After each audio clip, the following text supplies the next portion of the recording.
Hey everyone, Dan here, and this is my video for this Rubbermaid 3-piece storage set. This is a pretty awesome set. I picked this up to have some storage for some food items, kind of away from my kitchen pantry area, but yet I wanted to make sure that they were sealed and safe. You get 3 of these in the set each, and you get 3 scoops, also with 3 lids. Each scoop is like a half cup, so it's kind of nice to know how much you have there. And they have little measurements on the side, which is kind of cool. And then each lid has like a rubber seal at the top and these little clasps on the side. And when you push this lid down, you can actually hear the air come out.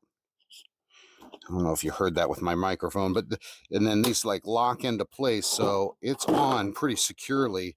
And even when you take this off, it's a you got to give it a little pull, so you know it's going to be sealed up. Nothing's getting in, nothing's getting out, and it's a good little container, good little setup. I'm really pleased with these so far, and I can't wait to get them set up and used in my little station here where I'm working on them. So hope this video helps you in your decision to picking up a set of these. Thanks so much for watching.